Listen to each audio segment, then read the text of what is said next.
Arrancamos una nueva edición de Café Financiero con toda la información necesaria para cuidar tu dinero. Ya se encuentra Yamila Escala. Yami, ¿qué tal? ¿Cómo andás? Muy bien, ¿cómo les va? Yami, hoy nos vas a hablar de los nuevos seguros que existen para cubrirnos, ¿no?, contra los posibles efectos adversos de las vacunas contra el coronavirus. Así es, un anuncio paso a paso, pero otro seguro y vacunas. Muy bien, un tema interesante, curioso, que vamos a conocer en instantes. También se encuentra Juan Manuel Barco en reemplazo de Ana Pedotti. Bienvenido, Juan Manuel. Mucho gusto. Bueno, hoy nos vas a brindar información sobre las nuevas medidas del gobierno para asistir a las empresas afectadas por las restricciones a la circulación. Sí, vamos a ver quiénes son los sectores alcanzados y cómo acceder a estos beneficios. Muy bien, un tema muy importante en instantes. También más adelante vamos a conversar con Soledad López para repasar lo sucedido en los mercados de capitales. Y en el último bloque vamos a conversar con el economista Jorge Vasconcelos para analizar las principales noticias económicas de estos últimos días. Quédate con nosotros. Tras un muy breve intervalo, regresamos con todos estos temas.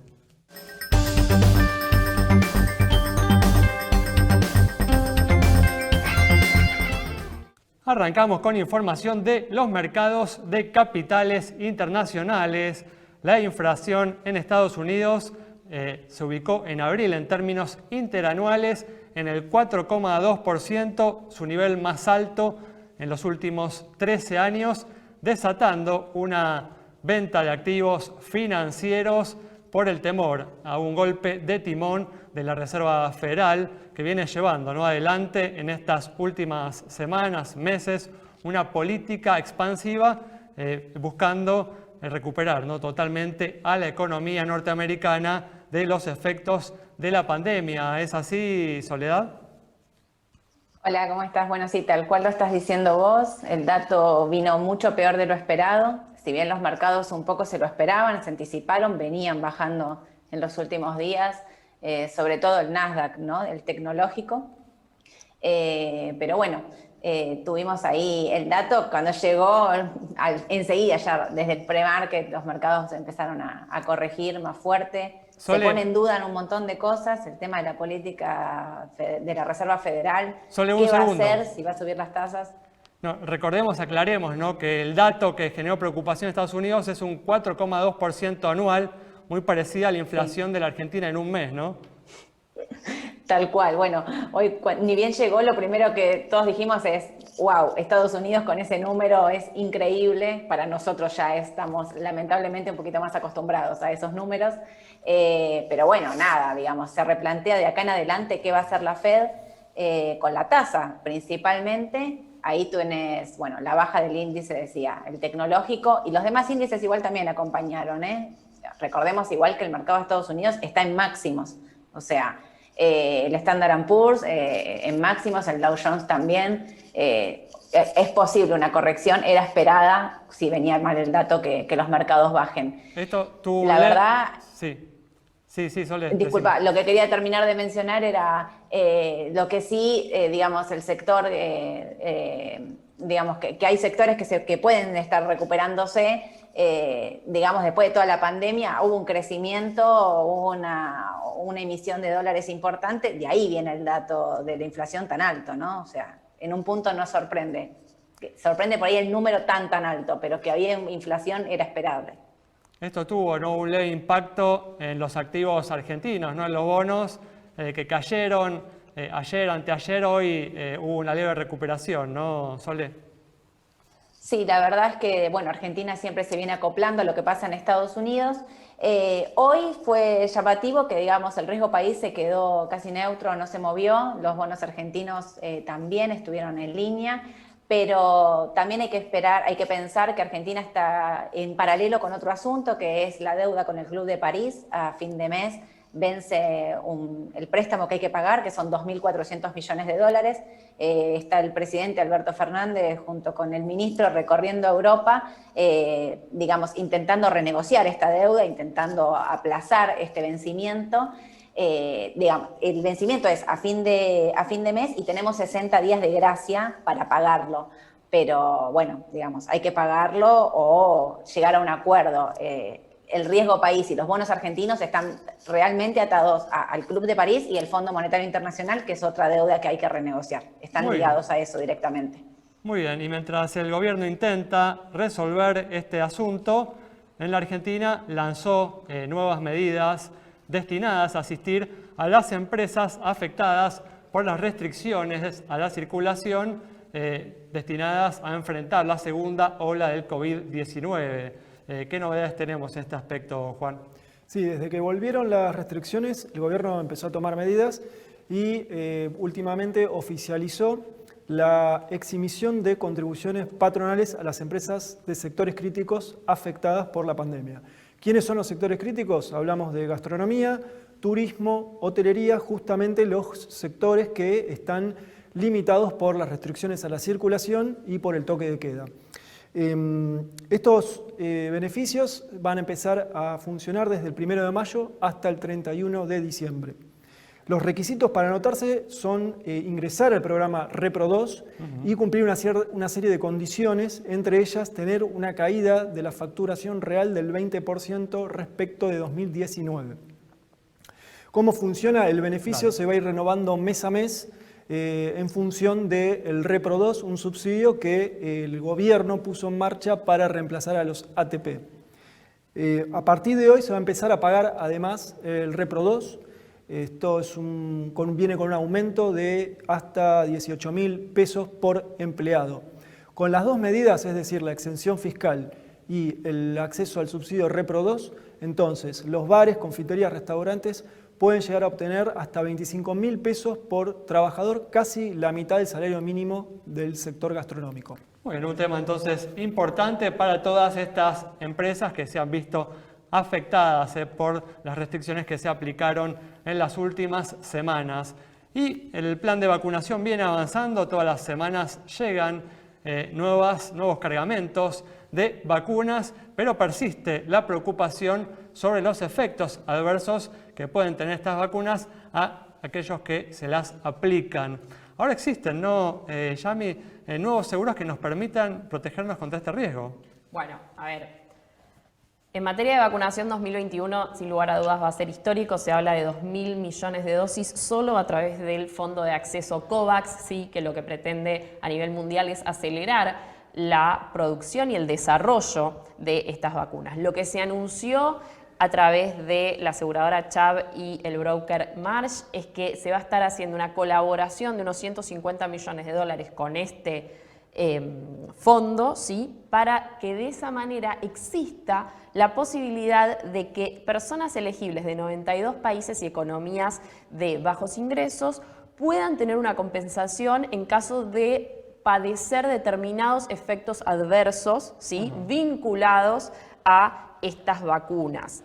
Entonces, es una cobertura que apunta justamente a si alguna de estas personas elegibles de esos países, que hay que ver cuáles serían elegibles, ¿sí? Reciban entonces este monto O sea, no de cualquiera dinero. puede contratar esta cobertura. Por ahora, lo que, e incluso consultando a nivel local, ¿no? Todavía esto es muy lejano, que en un segundo se puede convertir en cercano. No hay conversaciones específicas en la Argentina, estamos hablando de algo a nivel mundial. Una novedad absoluta. Exactamente, que parte de un anuncio. Ese es el monto que se maneja por ahora. Hay que ver cómo se empieza a manejar y cómo lo empiezan a manejar el resto de las aseguradoras a nivel mundial. Sí, hay que ver los límites, qué efectos, bueno, un montón de cuestiones que nos iban consultando, digo, a medida que íbamos desarrollando la noticia y preguntando por acá, también nos iban marcando, ¿no? Todos estos detalles que hacen desde ya a lo que sería una póliza. Entonces, vacunas, mundo, estamos permanentemente, ¿no? Empapándonos en este tema.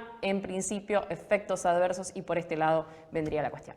Y como siempre, la industria del seguro buscando atender las preocupaciones actuales de la gente. Y cerramos con este tema, este bloque. Quédate con nosotros. En instantes regresamos con mucha más información.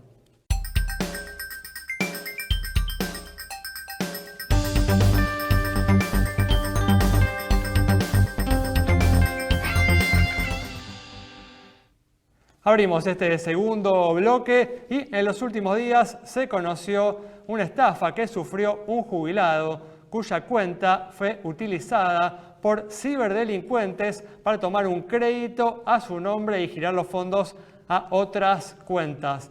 Bueno, Juan Manuel, hay que estar muy atento contra este tipo de posibilidades, ¿no? Sí, no es el único caso. Hay varios casos de jubilados que fueron estafados a través de los bancos y las cifras oficiales muestran que el año pasado hubo un crecimiento de las denuncias del 3000%, sobre todo... Notable. Sí, bastante importante, sobre todo a través de campañas en las que alguien asume una identidad falsa y engaña a los clientes. Los bancos están preocupados por este tema, ven que crece este fenómeno esto ocurre por el mayor uso de los canales digitales. ¿Cómo son los fraudes? Bueno, estos son engaños que sirven para obtener claves, códigos, coordenadas de los clientes y se realiza a través del home banking, los celulares, correo electrónico e incluso en los cajeros con la clonación de tarjetas. Hemos hablado aquí en Café Financiero, el Banco Central en diversas ocasiones presentó, ¿no?, listados de cuestiones que hay que tener, precauciones que hay que tomar para evitar este tipo de delitos, de eventos, ¿no? Sí, para dar recomendaciones, en primer lugar, no ingresar a links o enlaces desconocidos. O sea, es la primera de todas, ¿no? El tema del phishing, ¿no? Exacto, que viene del inglés de pescar, leer bien los remitentes y justamente los enlaces de cuentas sospechosas y por último asegurarse que la conexión es segura, es decir, que arriba haya un candadito en la URL o la dirección web. Muy bien, vamos a seguir insistiendo con estos temas por los problemas, ¿no?, que están generando algunas personas. En particular, ¿no?, los jubilados que por ahí no están tan familiarizados con el uso de estos medios electrónicos. Vamos a completar ahora el bloque con algunas recomendaciones de inversión para todas aquellas personas que están buscando hacer rendir su dinero en este año que presenta tanta incertidumbre por el panorama electoral, por los efectos persistentes de la pandemia. Soledad. Sí, la verdad es que es un año difícil para invertir, bueno, sobre todo en Argentina el año electoral, el tema del dólar, la inflación, siempre, digamos, es un año, en un año electoral siempre es más complejo invertir. Nosotros en este momento, con todo lo que está pasando en Estados Unidos, estamos aconsejando lo que es el sector, el energético y el petrolero. Nos parece que pueden ser algo que, digamos, que son sectores que se van a mantener. Sobre todo viendo la recuperación de Estados Unidos, a pesar de, digamos, del dato de empleo que vino el viernes, que fue malo, nosotros pensamos que esto va a mejorar. Se viene el verano allá, el tema del petróleo nos parece que va a ser un sector pensado, digamos, en el tema del turismo, en los aéreos y demás, que va a ser algo que se va a recuperar, que va a avanzar. Así que en Estados Unidos nos parece el XLE, es el sector, el ETF energético, y ahí si no está el XOP, que ya es un ETF más petrolero. Nos parece que puede ser en Estados Unidos. Acá en Argentina hoy llegó el balance de YPF que vino muy bien y se acompaña para ese sector, ¿no? Digamos, me parece que puede ser una oportunidad. ¿Cómo haces para invertir en ese tipo de productos financieros desde acá, desde la Argentina?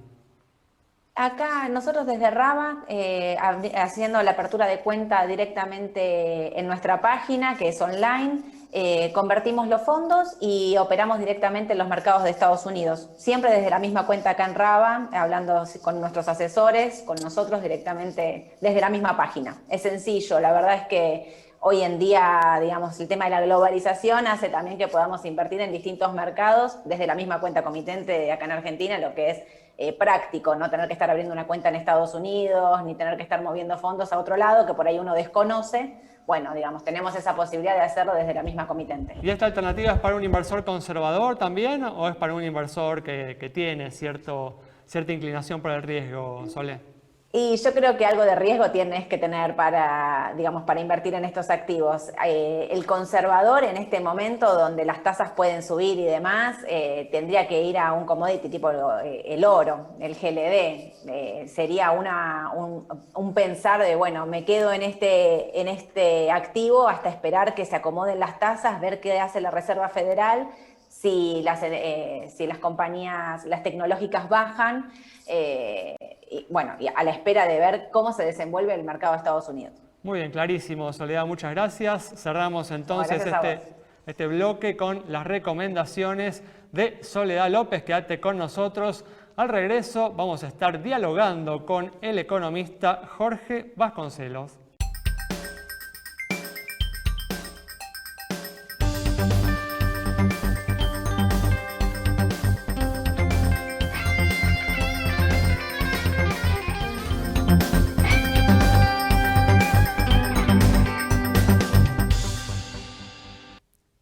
Arrancamos este último bloque ya con la presencia en forma remota del economista Jorge Vasconcelos para analizar los hechos más destacados en materia económica de estos últimos días. Jorge, ¿qué tal? ¿Cómo andás?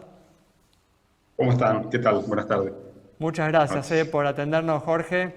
Y bueno, mañana el INDEC va a dar a conocer la estimación de inflación del mes de abril, que se espera en torno al 4%, acumulando más de un 17% en los primeros 4 meses del año. Tanto el gobierno como la mayoría de los analistas esperan una reducción de la tasa de aumento de los precios para los próximos meses. ¿Compartís este pronóstico, Jorge?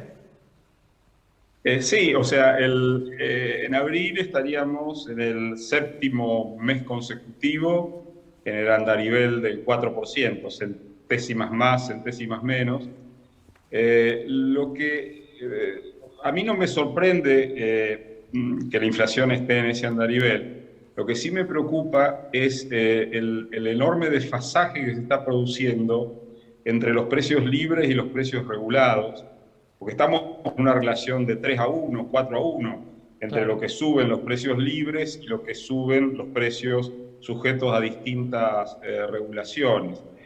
Y esa distorsión de precios relativos que se está produciendo, en realidad es una señal preocupante en función de futuro, porque al 2021 tenemos que verlo básicamente como un año de transición, como un año bisagra, que genere condiciones, que prepare las condiciones para que el rebote de actividad de este año se pueda continuar en los años siguientes. Y para que esa recuperación se pueda prolongar en el tiempo, es fundamental que los precios relativos no estén distorsionados como se están distorsionando. Entonces, la lectura principal para mí es esta, que es una continuidad y una profundización del problema del deterioro de los precios, del desfase de los precios relativos. Por eso lo que está señalando con esto es que si bien puede haber, como se espera, una reducción de la tasa de inflación en estos próximos meses, la inflación tarde o temprano va a volver a pegar un salto.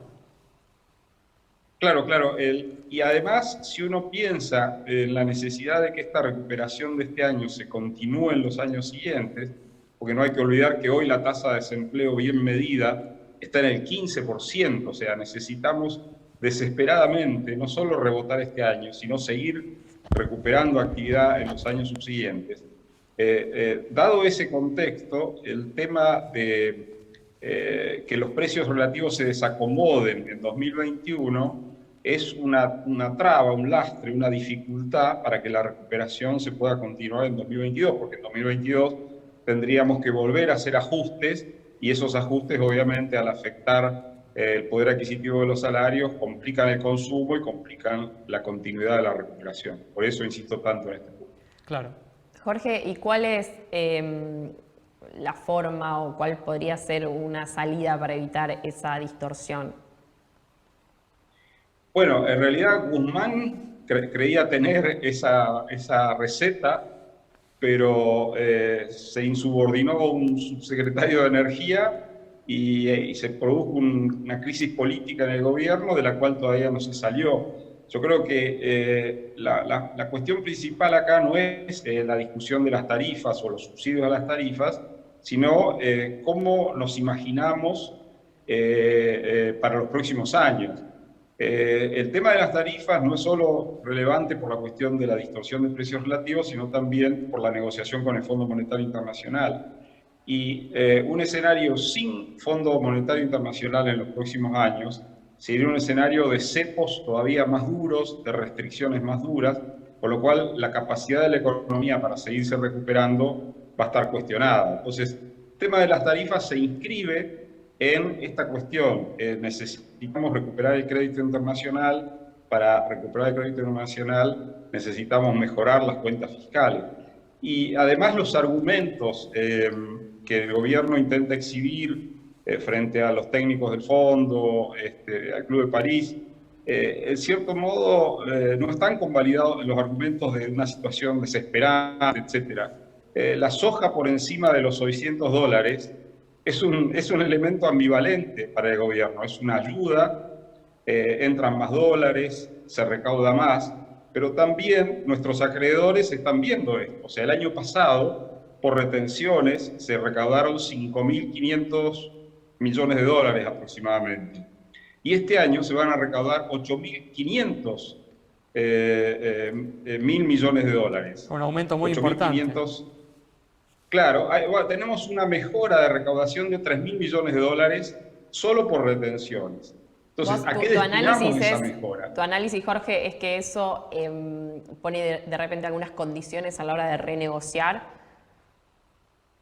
O sea, es como que buscamos argumentos para que nos den un trato excepcional, pero la realidad nos dice que algunas cosas que están ocurriendo son muy positivas para la economía argentina, pero está en el gobierno argentino ver cómo se aprovecha esa mejoría, si se aprovecha toda para gasto de consumo en pocos meses, como un fogonazo, o se aprovecha para sentar las bases para que, repito, la recuperación que está teniendo este año se pueda extender, mantener y profundizar en los años siguientes. Casi todos los temas que tomamos relevantes tienen esa doble lectura, digamos. ¿A vos temés que se aproveche este contexto favorable, que obviamente no va a durar por mucho tiempo, para obtener un buen resultado en estas próximas elecciones y si no para sentar las bases para el crecimiento post-pandemia, Jorge? Claro, porque además el propio gobierno tendría que estar pensando en que además de estas elecciones de medio término, tiene elecciones en 2023. Entonces, repito, 2021 es un año bisagra y lo que se haga bien o se haga mal en 2021 va a repercutir en 2022 y 2023. Y este tema fiscal, el uso de la mejoría del precio de la soja y de la mejoría de la recaudación por retenciones, entra dentro de esta discusión. Y en este aspecto también, para ir terminando, nos queda un minuto, Jorge, está el tema del atraso cambiario, ¿no? El gobierno está utilizando, el Banco Central está utilizando el dólar oficial contra la inflación. Sí, el tema cambiario en realidad giró mucho la discusión y el enfoque sobre esta cuestión después de la suba. El precio de la soja ha subido 80% en 12 meses. Claro. Entonces, la devaluación que hoy necesitaría la Argentina es mucho menor a la que necesitaría si la soja estuviera en $400 y no en 600. Sin duda. Incluso las reservas del Banco Central han mejorado en lo que va del año. Las reservas líquidas han mejorado en unos 3.000 millones de dólares. Podrían seguir mejorando otro tanto en los próximos 3-4 meses. El tema cambiario es hoy la variable que en realidad el gobierno puede manejar mejor. Pero así como puede manejar el tema cambiario, no está pudiendo manejar la cuestión de la inflación y la cuestión del nivel de actividad, porque la recuperación del nivel de actividad desde fin de marzo, principios de abril, entró en una meseta. Y esa meseta obviamente no es una buena señal en términos de futuro. Así que la variable cambiaria está hoy dentro de las que mejor puede manejar el gobierno. Las otras variables, el desempleo, el nivel de actividad y la inflación, que son mucho más relevantes en el mediano y largo plazo, son las variables sobre las cuales todavía tenemos demasiadas incógnitas. Muchas gracias, Jorge. Cerramos entonces el programa de hoy con el análisis clarísimo, detallado del economista Jorge Vasconcelos, sembrando dudas, advirtiendo contra los riesgos de utilizar las ventajas que hoy existen, las condiciones favorables que hoy existen para obtener un buen resultado electoral, pero comprometiendo las posibilidades de recuperación de la economía en los próximos años. Nos reencontramos el próximo viernes a las 19:30 aquí en Metro.